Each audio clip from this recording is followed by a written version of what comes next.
So first and foremost, I really want to thank all of you for joining in today. Today we have a very, very interesting session planned for all of you. The topic of today's session is social and search in 2015.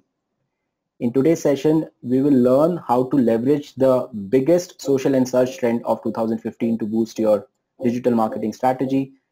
And we'll also look into how to analyze your existing social media channels with ready to apply metrics and big data, how to strengthen your social media understanding with real-time marketing, how to improve your search ranking with mobile usability features, how to get competitive advantage in content marketing, and how to amplify your digital footprints with Pinterest, Instagram, Vine, and other channels.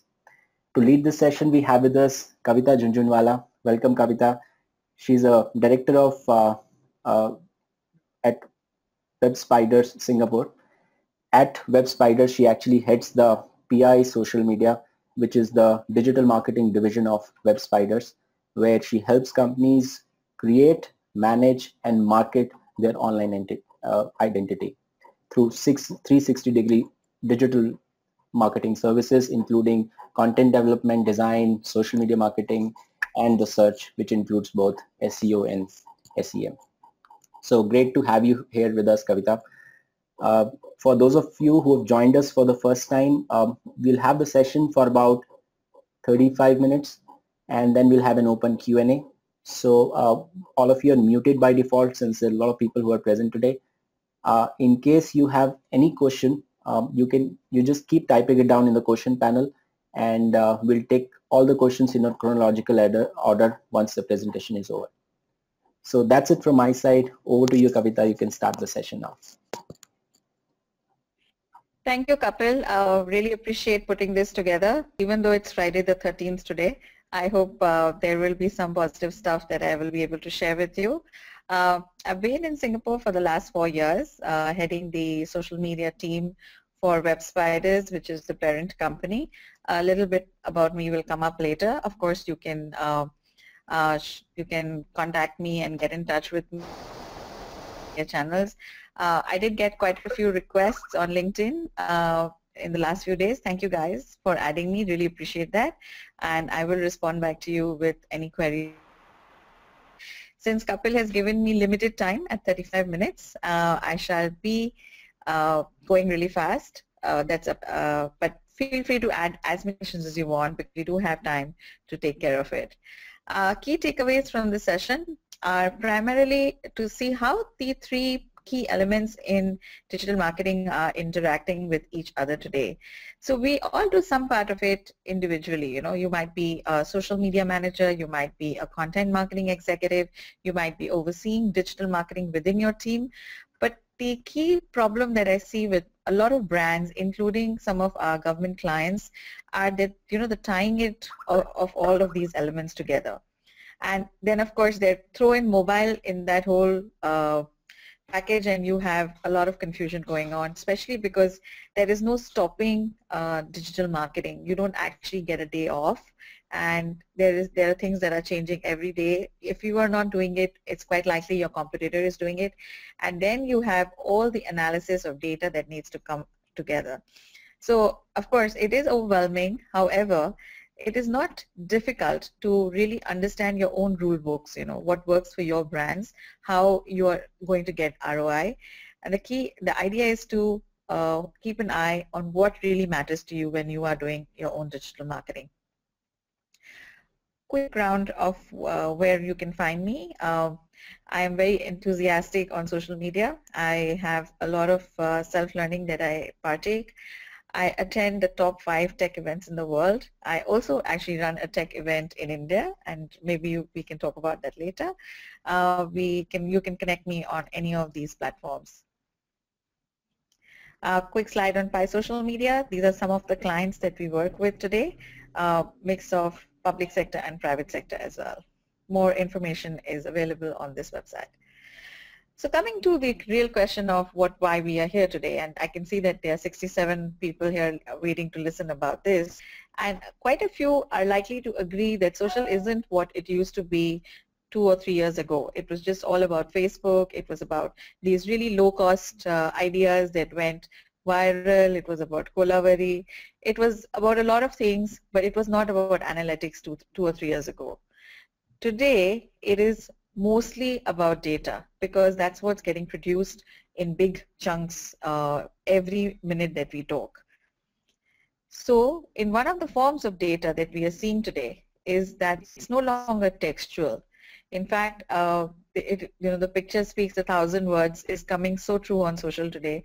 There is higher response when you have imagery. There is our minds process data faster. Images are more shareable. To top it all off, we now have platforms which are totally image specific. So if you're a brand that has been highly focused on Facebook, Twitter, and the text-based media, the images section you would have seen has creeped into every strategy that exists. So that is something that is going to dominate the user behavior in 2015, and that's something that you would really need to look at, especially when it comes to millennials and the younger generation. Instagram is really big. I have an 11-year-old daughter who's only interested about Instagram and who I follow on Instagram at this time. And when I see her and when I see the trend that I'm seeing with the younger generation moving into Instagram in a big way, that's a platform that you would need to be on. Also, not for anything else, but for the numbers that it has an engagement rate of 4.2%. All of us who have been doing a lot of stuff on Facebook know that this is like unheard of on Facebook and even on Twitter. And the other good part on Instagram is that it is quite balanced when it comes to genders. So again, if you're a brand or a business that has a much to the ladies, then you are also going to be quite interested to look into Instagram as well. Videos, imagery, mobile, messaging, Instagram kind of covers all four of those elements. So what about some simple hacks for Instagram? These are some stuff that things that we've been using with our clients that we've been, we started with the simple ones like tagging the users, etc., branding the images. These were first generation hacks for Instagram. And then we also started having our brands create hyperlapse videos, which worked very well. If you today look for Instagram case studies, you would find that a lot of it is cross-promotion. A lot of it is influencer marketing on Instagram. So you need to make a clear roadmap as to how you would use Instagram today. It's not very straightforward because you would still need to have some following. You would need to have something that is sticky in terms of the content itself. Of course, the next image sharing site is no newbie for any one of us who is interested in Pinterest. For myself, my research, because I just feel that images are much better if I'm putting together presentation. I actually go more to Pinterest than to Google image search because there are just so many images that I can actually loop in from. It is very effectively engaging because once you are there, you are there. And also because of our devices where we are doing a lot of usage while we are traveling, Pinterest tends to have more content hold on the users as well. Again, the 4 trends of 2015, which includes video, imagery, mobile, and messaging, these are all again covered on Pinterest as well. Interestingly, I see a lot of professionals researching on Pinterest, especially when their requirements are in the area of fashion, design, creative elements, or if they are doing product design. There is a lot of research that they actually do on Pinterest. So therefore, if you are a brand, it just makes sense for you to go and amplify yourself over there. But it is not as easy as just buying ad space. It is very relevant to be contextual. So you would need to have context when you are looking at either Pinterest or Instagram. Simple hacks for Pinterest, very quick, works for products. If you are a products company, you are able to put together your influencer network and all the products on it, then it's a great, they are all dependent on that one fabulous idea that is around that. But when a client approaches us to create a cool video, it's really not the easiest thing to do because it needs to associate back with their DNA. So one of the things that we looked at was the hyperlapse video in Instagram, which I talked about earlier. And the other video that is videos that we would talk about is basically user-generated video. We would encourage clients and brands to talk about user-generated videos, reward user-generated videos, and reuse these user-generated videos to create traffic as well. So yeah, of course, there is always that mindless video that will come up and backfire on the brand. We've had a couple of backfires like that in Singapore with the Singapore Tourism Board coming up with a ridiculous video which was a laughing stock. And we also had Singtel come up with a video which was so fake that they actually got good PR out of it. So avoiding that kind of pitfalls, but still looking at cool video content, is to have some connect with the end audience, your audience really well, and try and figure out what videos are going to click with them. What are they going to share? What are they going to be really, excited about? Is it going to be something political? Is it going to be something humorous? Of course, humor always has good connect, but of course we don't want to get into humor that makes you get a notice from the government. I guess we all know what we're talking about. So you associate yourself with a certain style and then opt onto the videos bandwagon. Videos once done are actually good because they have an excellent amount of shelf value. You can use these videos for loads of stuff, and you can use it for many different forms of marketing. You can restructure the videos as you like. And one of my favorite, though it's not yet very popular in Asia, is the Vine videos. And they are really challenging because at 6 seconds, you heard it right, at 6 seconds, you're expected to do something that will be meaningful. So just if you Google Vine Video Awards, and stuff like that, they're actually amazing 6-second videos that play on loop. Some call it psychedelic, but I guess, that's fine if you are into that kind of stuff. But they're really interesting, and big brands, like McDonald's, and probably the top 10 or 15 big consumer brands in the US today use Vine as a strategy for social media engagement. And again, it collaborates with the fact that our own the bandwidth, our own bandwidth is really, really small these days. Simple hacks on video content. When I'm in public transport in Singapore, there is just this huge amount of video that's happening in that particular transport, Everybody's got their heads bent down and they're watching a video. So there in itself is an opportunity with better bandwidth.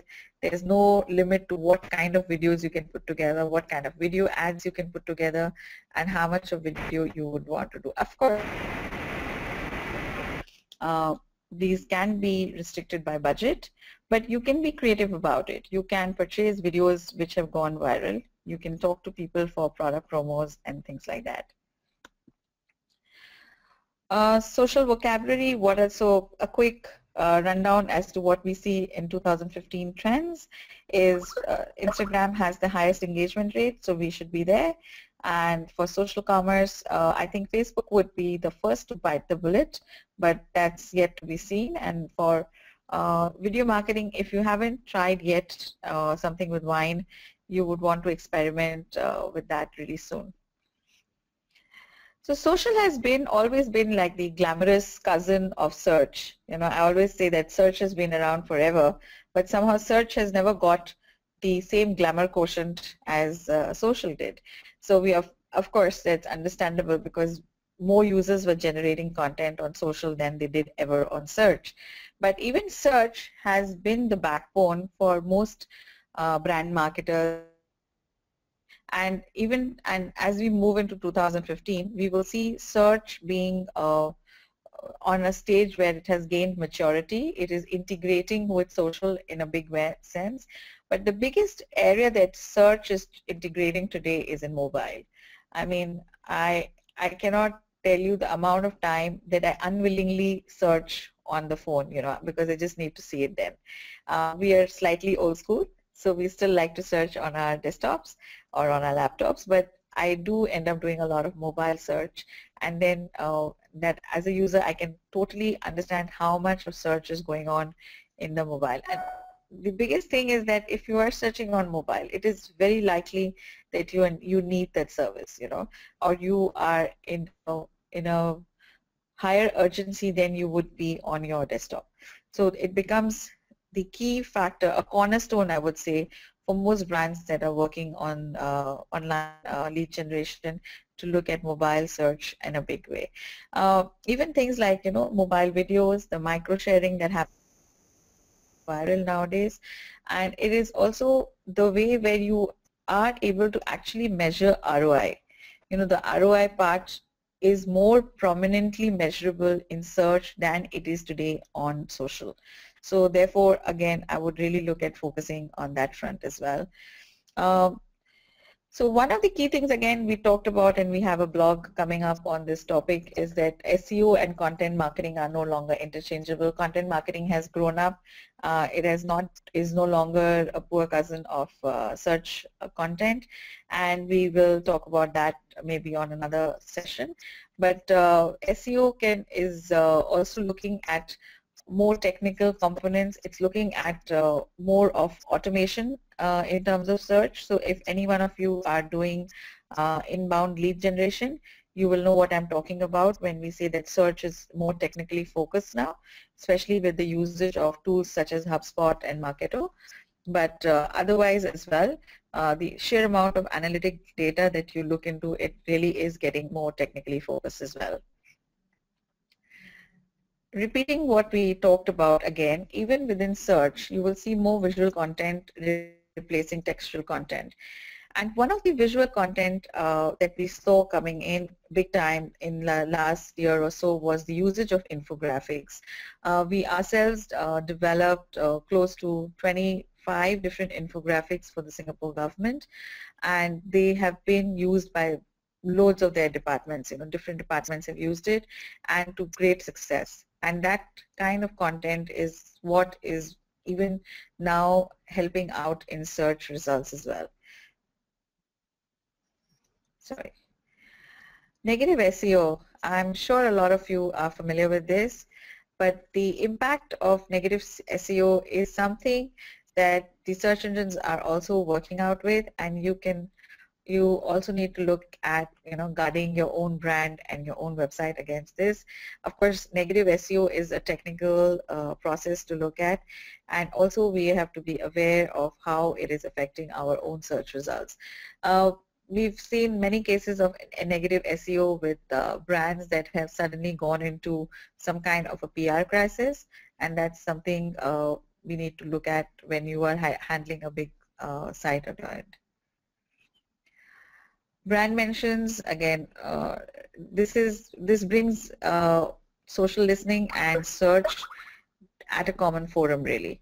So the citations of brand mentions, and as well as connecting it with brand advocacy, you can now tie in what you're listening in on social and what you're listening in on blogs with your brand mentions that you're getting on search, and look at all the results centrally on your listening tool. I'm assuming a few of us here are using advanced listening tools. So in that case, you are able to see where your brand is getting mentioned at. Is it getting mentioned of money doing search, and we realize that, oh my God, we're doing organic search, but we're not getting any mentions at all. So is it worth it? Should we move this money to content marketing, because that would make more sense for our audience? So this part, not just brand mentions, but general footprint as well, the brand footprint that comes out, is again something that you want to look at very, very closely. Moving on with we'll boost rankings again. So three real key components of digital marketing today are search, social, and content. And that's the three marketing areas that we talk about at BuySocial as well. But all of that actually ties down with the way you're talking to your audience. So you may be talking to an audience of 5,000 people or 50,000 people, or you may be talking to an audience even larger than that. How you are interacting with them will come out from the relationships that you're building if you're doing things like influencer marketing, where you're analyzing your influencers and then branding or creating content to service them, or if you're doing advocacy programs which are quite in depth as well. So it depends on which area that you will engage in and what is your own niche that you are going to be talking at. So these are the points that actually need more strategy than the actual work itself. What you're doing is more important in the relationship build out, because and I think B2B companies feel that this is a lot more important than B2C, but then the B2C components also are now looking at more relationship build out for brand loyalty. I mean, it doesn't take a lot for you to move from Amazon to Flipkart to Snapdeal. So all these three brands are going to be spending a lot more money on analytics to understand how they are going to capture you when it comes to their relationships with you. So either ways, if from a end user versus items that you would look at that point. So coming to my favorite topic is content marketing. It's funny, that we always thought that content was king, and then suddenly it became all about search. And this is my sentiment 7 to 8 years ago. And we used to always think that I'm only going to look at a company if it has great content. But it was search for a few years, and then it was social for a few years, and then it's finally time for content marketing to shine, and that's one thing that is not easy to do. And the reason it is successful is because it's not easy to do. When it came to SEO, it became that you could buy in a lot of stuff. You could do your SEO Moz applications, and you could do your your digital marketing and your PPC and things like that. But when it comes to content marketing, it really needs to be creative. It works on the premise of creativity, and then it helps you tie in the crowded spaces of social and search. And that's something that I love to work on as a challenge, So here you need to really work on creating something which is strategic and not opportunistic. So, and one size doesn't fit all. So if 10 keywords program doesn't fit you and will not fit the guy sitting next to you, he probably needs something else, And here the localization of content and various other factors will come into play over here. Social actually becomes an amplification aspect in content, and search again becomes an amplification aspect on content. But real content, is the development when you are looking at matching your objectives with your messaging. So there was this interesting report by Gartner or Forrester. I keep confusing these two guys, where they talked about that brands are completely wasting their money on Facebook. To be honest, I felt that was a good title for attention, It was, okay, I'm going to read this now because it's related and it's saying something opposite. But in some ways, I believe it's true also. When I see brands doing promoting useless content, content that are not really of value to their end listeners. So if you have, let's say, a large $2 billion company in India, which is, I will not name the company, which is into producing industrial product, and then they are promoting themselves on Facebook, trying to look at a million fans, I feel it's just a waste of money. Why would I be interested in an industrial product when I'm on Facebook? I only want to see what my friend is doing, or what where my family is vacationing. We forget the end objective of what Facebook really started with. It was for connect. It was not for me to listen to industrial producers' manufacturing message, and that's the time when brands really waste money. And this is a really big brand. I'm sure everybody in this room knows it, but that's how it went. And unfortunately, they still struggle. They haven't touched 100,000 fans, and I can assure you that at least 80% of that is a result of media buying. So you don't go that way. You really attend to your own brand. You figure out your own platforms, and that's the time that you decide whether really you need Facebook or not. It's not the be-all and the end-all. You don't need to be on social because everybody is on social. I'm saying it with a straight face, but trust me, I really believe in that. It's not necessary. You can be an unsocial brand. If you are into, let's say, some defense goods, I don't think so you need to be on social. there are many industries that don't need to be social. They are very well serviced by a simple website and a regular office. So coming back to the ones that are on Facebook and need to be on Facebook, they need to be smart on what they are going to be putting together. So engagement is still possible only when your content is good. I don't remember sharing any content in the last few months that has not touched me in some way. So that human connect that we think is going away just because we are facing a screen is not true. You know, it cannot influence me to share. And I'm sure, you know, we don't want to be lambasting our 1,000 friends on Facebook with random messaging. So do not look at Facebook as a quick solution to any kind of amplification. It is not going to be like that. You need to work on it.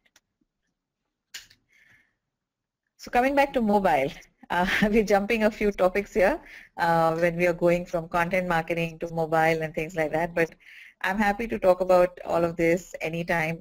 You can get in touch with me on Twitter, etc. But mobile is, of course, the device that has enabled all of this. You know, it's not. We wouldn't have been talking so much about digital had it not. Considering that we are in a population where there are more mobile phones, like Singapore has more mobile phones than human beings, I can tell you that it is 100%, you know, everybody is on WhatsApp. It's like this 5 million, it's quite weird as well, but it is half of India, everybody is on WhatsApp, everybody is on Facebook. So it's weird and it's unique, you know. So if you were to test a mobile strategy, Singapore was a good place to test it because everybody in different demographies are actually online here. But then if you are looking at mobile strategy, which ties back to your digital marketing, whether it is a branded app or an app that you're looking at selling, or you're looking at mobile commerce in some way, you will tie back to your digital marketing. You will look at content marketing when it comes to mobility, because an app is useless without having content on it. I've seen, again, Pi Social Media is a division of Webspiders, which is actually a company that develops many enterprise apps. And we have seen the struggle that they have when it comes to promoting the app, and the struggle the client has when it comes to adding content to the app. So you integrate your mobile strategy within your digital. Mobile doesn't need to be in a silo or a standalone location for you to get to. So this is my last part of, sorry, you can skip this slide because this is volumes for Singapore. But here we actually, these are some of the tools that we currently use within the organization for various clients. And we have kind of identified some of these tools that are really good. So you can create your own toolkit based on it. We have preference for SEO Moz applications. So follower wonk is something that we really like using. Tracker, of course, many of you are likely to know about it. And considering the volume of tools that are out there, you might thank us later for actually putting together this list for you, because on a weekly basis, we are reviewing at least 1 or 2 tools that are related to social. And that includes both enterprise, free, and medium price tools, you know, because clients can be brand mention.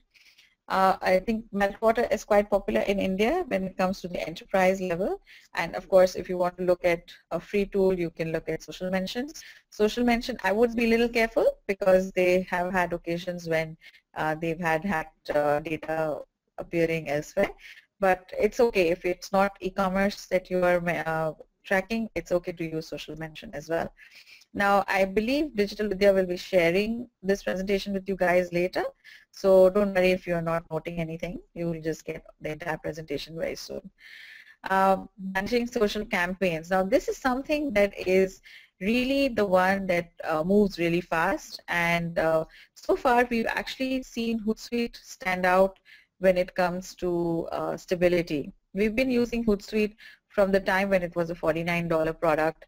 And Ryan Holmes had just launched it. He had got very little funding on it, and today it is rocking when it comes to high-end.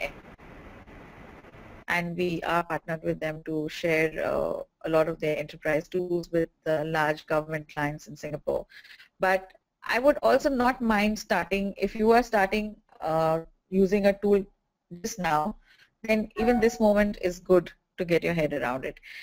Personally, with more than 15 years in technology area, I feel that you should never buy technology which is more than what you need. You know, there's really no need to go the full Monty, buy a lot of stuff just because it has a lot of bells and whistles. Because to be honest, on our regular day-to-day work, we don't really use those many tools. You know, we would not be able to use all the features that are there. For example, take Salesforce. You know, we've been using it for a little while, and then we moved to another product because it had just too many features on it as well. Again, three products we have helped identify in terms of costings as well and what they do. Social Bakers is doing pretty well, and one of the good features that I like on Social Bakers is the fact that it does good competitor benchmark. If you are in B2B, however, you might want to look at stuff like HubSpot. It's not cheap, and it's something that we are currently working in creating inbound lead generation for our clients, but it works, you know.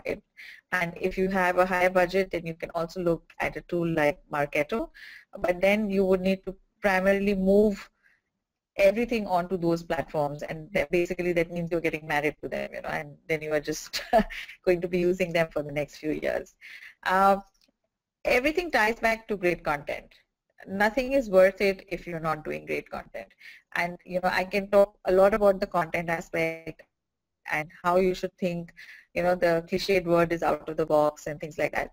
But great content is really what helps every brand stand out. Every brand that you remember today, including you know, starting from Nirma to any current brands that we talk about, the content is what stood out. Good, bad, ugly, always focus on the content.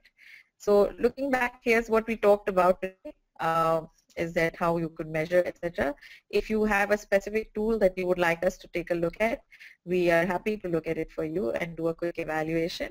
On some of the predictions that we have from our end is that there's a lot of talk about privacy and anonymity coming in, especially with you know, Facebook-like applications that are coming in, which are for private networks. Not such a big deal in East part of the world yet, but I see if you are dealing with Western clients or with Western counterparts in your business, then you will see privacy being a big deal and very soon. And advocates will always be stronger than influencers. Now, I know many of us use these two terms interchangeably. You know, sometimes we say influencers and sometimes we say advocates, but these two guys are totally different. You know, you know, influencers are the guys like the bloggers and people who have a network who you reach out to help influence at that state. But advocates are the guys who may be very naturally advocating your brand. So if I really like Parle-G, I'm going to talk about Parle-G. If I really am a big fan of, let's say, Medinic soap, I will talk about it irrespective of how many new soaps come out. So those are the advocates, and those are more valuable because they're equivalent to your earned media. And those are the guys that you really would want to stick with. And in fact, there are quite a few advanced tools, and we will probably be covering that in some other webinar, is the evaluation of advocacy and influencer tools as well. On search, go mobile if you haven't already. I'm sure quite a few people are looking at programmatic buying in search and retargeting. Of course, I think some brands really push retargeting to more than what it should be. Go on a look at programmatic buying. Programmatic buying needs slightly more in-depth skill sets, and you may even need to employ an agency to help you deal with programmatic buying till such time that it becomes easier for us to actually do it in a DIY format. But programmatic buying for search is big at this time because the brands with larger budgets just feel that it is giving them better ROI. And the new and shiny things, of course, are the Internet of Things. There are Google Glasses. Sorry, I haven't bought mine today. And there is also a lot of talk about hyperlocal search and hyperlocal geofenced marketing on mobile.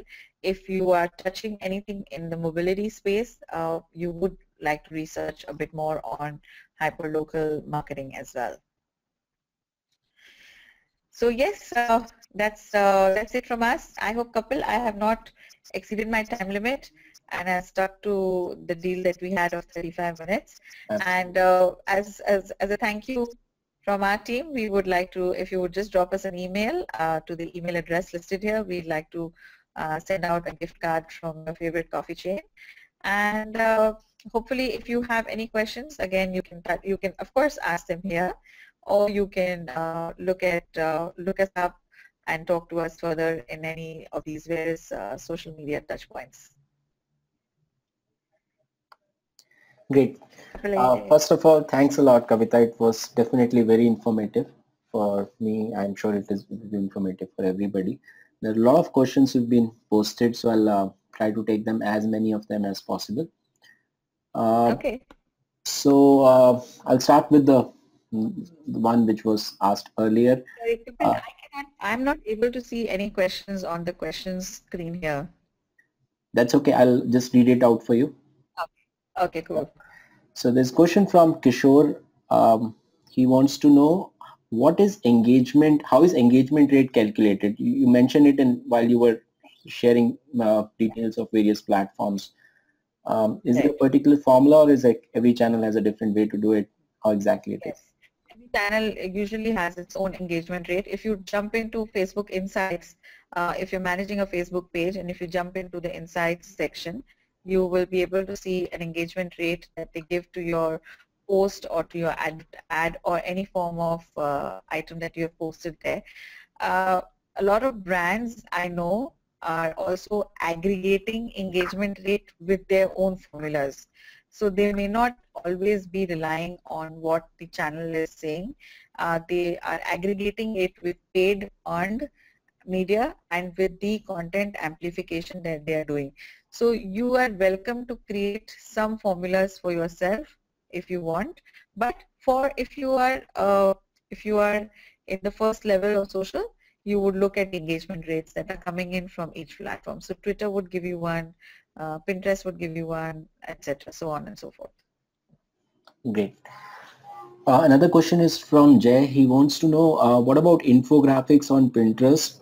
What do you think? How do Sorry, can you just say that again? What about infographics? You mentioned about good quality photos on Pinterest, but what about infographics? And what do you think, how to make infographics to make good engagement, if you have some tips to share? We have a lot of infographics that we can share with you. Just ping me on any of our platforms and we'll give you a list of the infographics that we've created. Infographics is another form of content representation. So basically, how you research that content and then convert it into a relevant graphic style is what makes an interesting infographic. For example, just a few months ago, we had an infographic on the F1. So F1 is the Formula One racing that happens in Singapore every September. So we put together their 5 years of data of F1 racing and who has been the most socially acclaimed winner of F1 and things like that. So we tried to play around with the data that we had, and we tried to create some interesting factoids that could come into the infographic as information that people did not know already. So what happens is that it creates a connect because they are hearing something original with you, and it also creates the fact that it is all consolidated into one shareable graphic. So yeah, I would be happy to send that over to you to take a look at how to create interesting infographics. Great. As a follow-up question, Nischala, she has asked a question. Do you suggest any tool to create infographics as well? Yes, there is a very interesting tool I've been working with. It doesn't really give me all the data points. I still do my own data research because I like to, you cannot replicate the human brain when it comes to manipulating of data. So the data research you can do on your own, but there is a tool called Canva, C-A-N-V-A, which has some very good, very good tips on how to create infographics using Canva. So the graphical part of it can actually be worked out with Canva, so you might want to try that out. Great. Another question is from Nidhi. She wants to know, I think she's from general insurance sector, so she wants to know if you can give some more examples of videos on general insurance sector in case you've worked with any of those companies.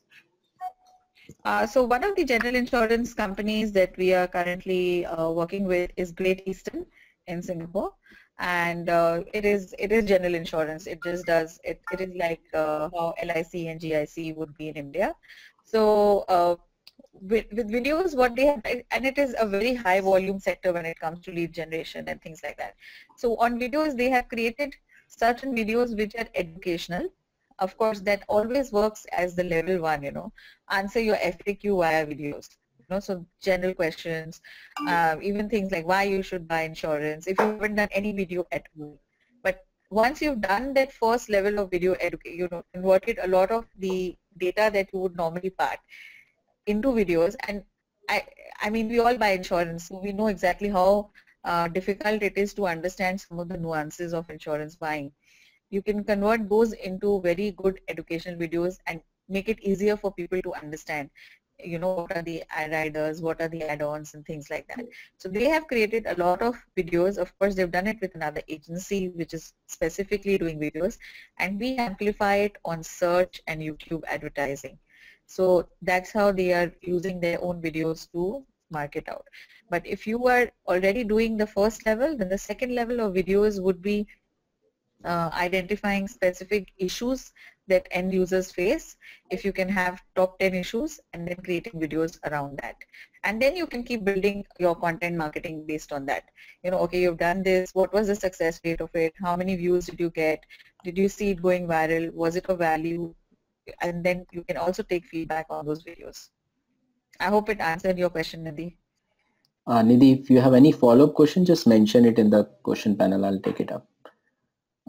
Great. Guys, there are lots of questions. I'm not sure whether I'll be able to take all of them, but I'll try to do my best. Jabal, he has a question. Can you throw some light on Google Pigeon update? You mentioned it while you were talking about the content marketing. Wow, I will take up the rest of the time that you have then, Kapil. So yeah, that's I think guys just tweet me at write to Kavita or tweet us on one of our handles, which is Pi Media Services. I'm sure I will be able to have our team actually send you detailed responses as well. We'd be more than happy to talk about that with you. But Pigeon update is a long discussion. So I'm sorry, guys. On keeping in mind that there might be a couple of more questions that we can add now. I will get back to you once you send me this question out. Great. So I'll just take up other one as well. Great. So let me take this one. Thigarajan, here's a question.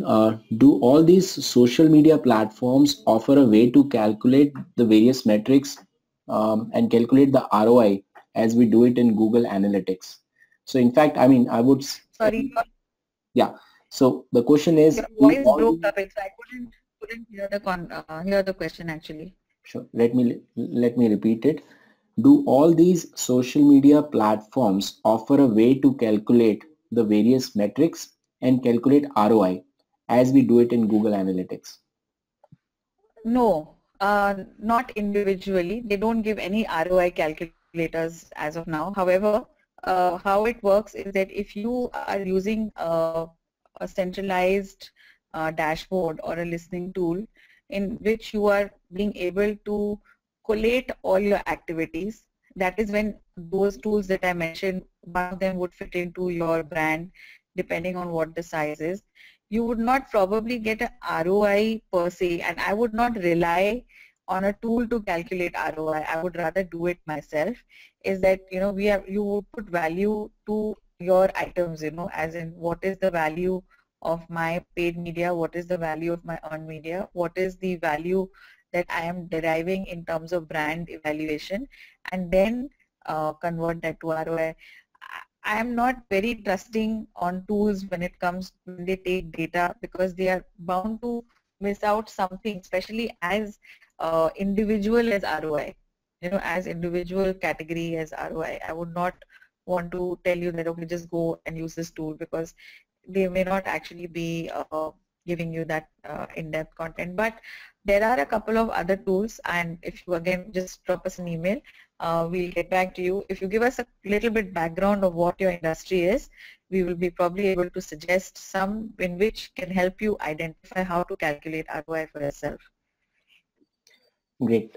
Guys, a lot of you are asking a question related to the recording and the presentation. Both the recording as well as presentation will be available. We'll send out an email to you for the link to download as well. So that would take us a couple of days to sort of upload it and just give out the link.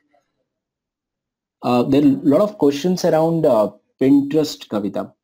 There are some people who wants to know how to really leverage it from the B2B side. Some people have generic questions on how to promote a brand on Pinterest. If you can throw some more lights on that. So on B2B, we've had B2B. I'll take that up first because we've had the infographics part that I mentioned earlier was done for the Ministry of Communication and Information in Singapore. Okay, and what we did was that we took all those infographics and we posted it on Pinterest under their account.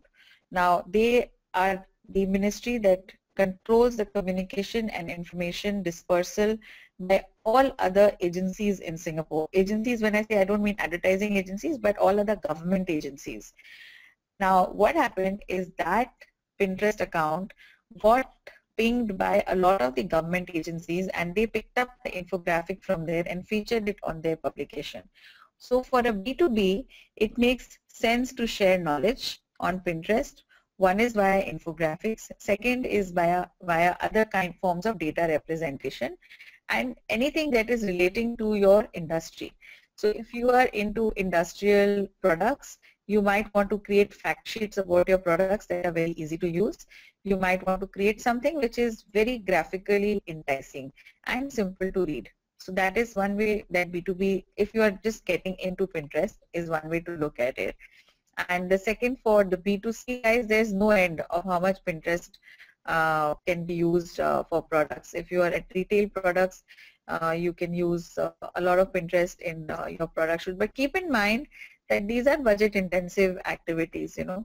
So if you're going to post photographs, and if you're going to invite users to get into Pinterest competitions, which is again a very popular way to grow your base, you would need to have enough resources to do good photography, have enough imagery to go out, and also to have a link in that imagery to make it relevant to your brand, not like, you know, they are random and things like that. Again, for every brand there can be a specific idea that can go on Pinterest, and we would be happy to help any brands who are looking at Pinterest specific campaigns.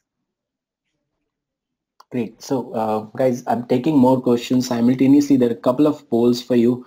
So in case you want to know how to really leverage this new paradigm of search and social, which Kavita has been talking, you can just mention yes over here, and we'll forward your contact details to Kavita, and she would possibly send you further material, or like they will contact you on that. Kavita, I have one question from you. I've been hearing this from a lot of brands. I've been reading quite some stuff on that also. People are saying that organic reach on Facebook is gone now, and you know, they're increasingly facing problems. So now that, you know, in India, Instagram, Pinterest are, I mean, not many businesses are so far using it, but I'm sure, I mean, most of them will be looking for building their organic presence on these channels as well. So do you have any suggestions on things they should keep in mind? A lot of them have actually burned a lot of capital on Facebook, and now, you know, I mean, they're actually, a lot of people have upset that the whole organic reach has gone in a way. Yeah, so organics, I mean, once Facebook went public, they ultimately also have to show ROI for all those huge servers, right? So I always say that, well, guys, what do you expect? They have shareholders to answer. So they are not going to give us a free ride, especially with the brands. They're not going to give brands a free ride, knowing very well that, you know, the brands can afford to pay for amplification, pay for their ads and products and so on. So the only other option then it leaves us is that either you pay and you create great content and get heard, and you know, you create your following. Of course, that is always a good way if you have the long-term strategy in place. But obviously you would want to then jump on to the other things, like Pinterest and Instagram. And though I couldn't catch the last fag end of your question, I'm assuming you're asking, is that what's next? Is that what the question was, Kapil? Yeah, so the question is that to build now, jumping onto the new platforms, are there any suggestions, things that need to take care? I mean, is it that at an early stage the platforms will behave differently and we should be okay with things being changed in Yes. future? I still think Twitter is a great platform, for brands, and it is because not a lot of advertising. Twitter doesn't have that big an advertising pie as Facebook. It is still a great place to be in, and get heard. Especially in Singapore, Twitter is dead, so unfortunately we don't enjoy using Twitter here. But in India, I see that there is a lot of interest in Twitter, and there are serious people on Twitter now. Elections are being won on Twitter, so I think brands can safely look at Twitter as their second level strategy. But keep in mind that social will be always moving to something else. So if it is search, if it is Facebook, then it is going to be Twitter, then it is Instagram, then it's going to be Pinterest. Hopefully a few of the brands will get on to Vine in this year, and then it will be something else that will be new and shiny. So get onto a platform early, and because that's the time when you would be able to get really low rates for advertising and be heard before it becomes very populated. And frankly, I feel that some social platforms will even come out of India very soon, which are catering to our unique needs. It's not going to be always a Western platform that we will all lap up to. I have substantial hope, to see certain social platforms coming out here. And I think largely it would be something which would be extremely mobile based and very small screen sizes. So brands would again need to rethink how they are going to work on that. But don't worry, we'll have a webinar again and talk about that. Sure, great. I'm taking up other questions. Before that, let me just put another poll in front of you. So take it more like a commercial break for a minute. So if in case you're interested in having a formal course of 6 months in digital marketing, you can just mention yes over here and I'll forward your contact details to our sales team.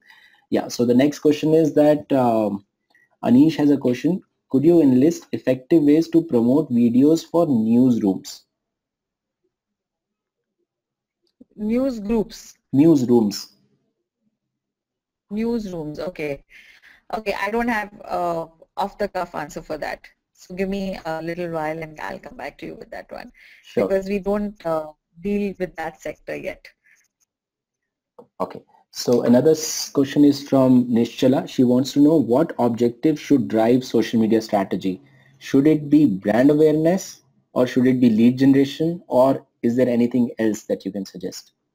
Very good question. I'm so happy she's asked this because that's the part where that's the beginning of the whole rigmarole that we talked about.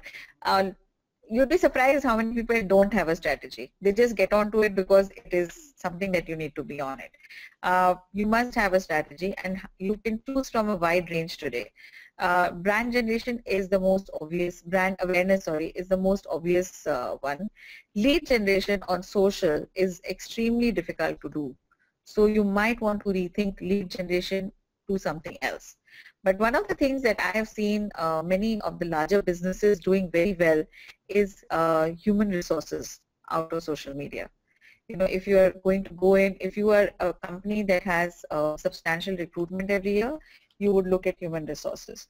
If you are looking at just promotion of a specific product, then you would look at lead generation for that product.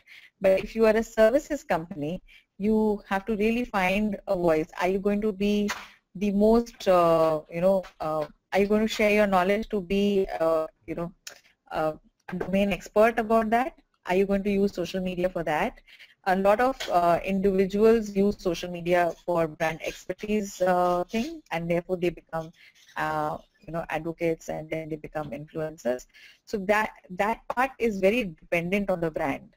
So for example, let's say a brand like TCS is not getting clients out of the traditional social media, except maybe something out of LinkedIn. but TCS largely uses their social media for connecting with potential candidates, for recruitment, for validation, and things like that. And that's true with, I think, almost all large IT companies. No client, no Fortune 1000 client is going to ping them on Skype, sorry, ping them on Facebook and say, hi, I want to get something done. Great. As in follow-up to that, Nishla wants to particularly know what are your tips on measuring brand awareness in particular on social media? Measuring what? Brand awareness. Measuring brand awareness. Okay. Now, what kind of, how can I find out what kind of industry she's in? Sure, Nishla. Like, is it largely digital products industry, or is it a traditional industry? Nishla, if you have a mic, you can just say it. She's saying IT services. I would also simultaneously unmute her so that she can have. Okay, cool. Yeah. Nishla, are you there? Hey, hi Kavita. Hi Kavita. Hi. Can you hear me? Yes. Yes, Yeah, hi, can you hear me? Yes, go ahead, please. Yeah, it's the IT services business, Kavita. Okay, so are you quite amplified on social media, or are you just starting on social media? Oh, we are quite amplified. We are quite amplified actually. Are you doing any sentiment analysis with any tool at this time? No, not really. No. Okay. So that would be the next step for you to get onto any of the listening tools and create a base mark. So personally, for myself, like for benchmarking, I use Clout. It's Clout. So you can also use that for the company and just try to get what is the clout, the traditional clout word is there that you have based on your social media activities. It is not an exacting science, so you would first take it from there. Then you would want to get into some other advanced version of the tools, like you might want to look at investing into meltwater to be able to again listen in, and also then another tool for sentiment analysis and see how it is going up or going down based on what you're doing on your social media platform. Now, having said that, you might find it stagnating after a point of time. You might not see any climb or fall until unless you are running a lot more content and if you are having genuine interactions happening with it. Are you doing a lot of content development?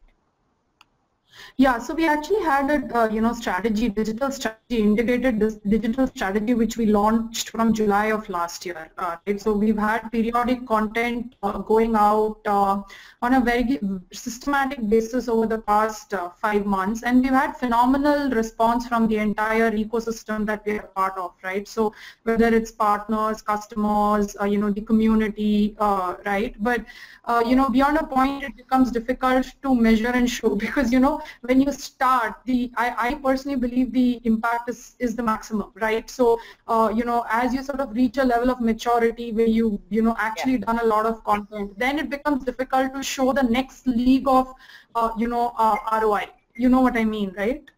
So are you B2B or B2C? B2B. The next step for you probably is to use HubSpot if you aren't already using it.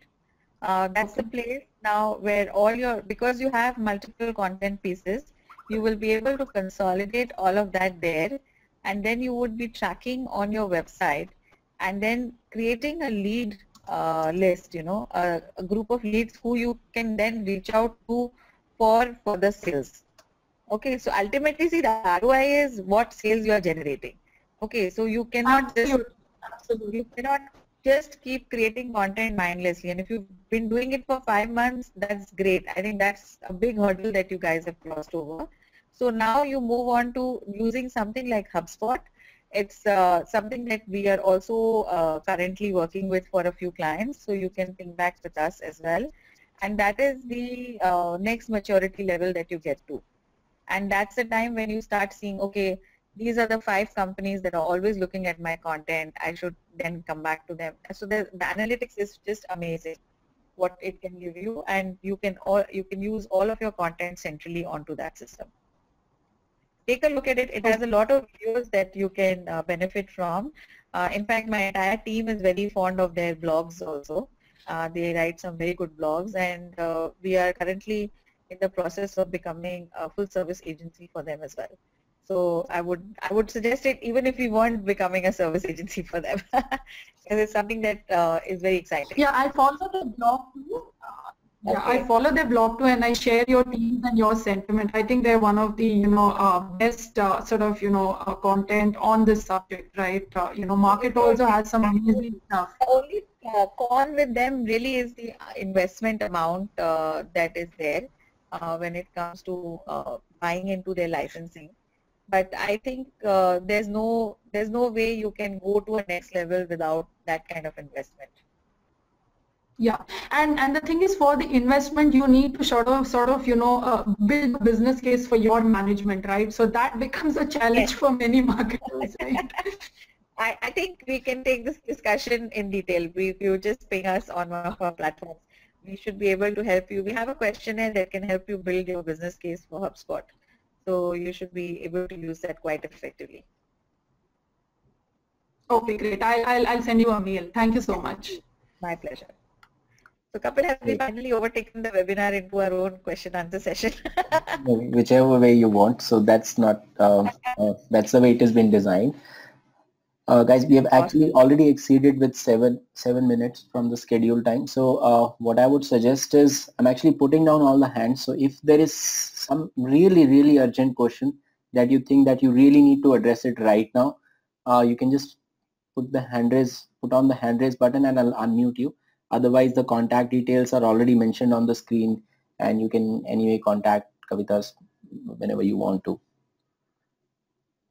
So I'll just wait for a few seconds, and simultaneously in the chat section I've just I provided you a link to give us a feedback of how today's session has gone. This would definitely help us to improve it further.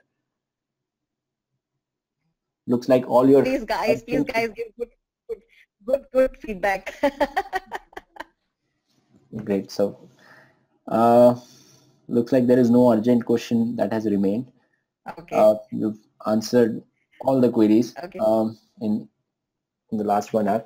So at this point of time, really want to thank you, Kavita, for taking time out. This was a very informative session, and thank you everybody for taking time out. I'm sure we'll organize more such similar session with Kavita, and you'll have more chance to see her in future as well. So that's it from my side. Unless there is any final message from your side, Kavita. Thanks, Kapil, and thanks to your fabulous team. It's always been a pleasure working with Digital Vidya, and I do hope that I will get invited back to do another webinar with you guys soon. Thank you very much. Thank you, everybody. The session is complete. We will soon get the recording. All right, bye. Bye.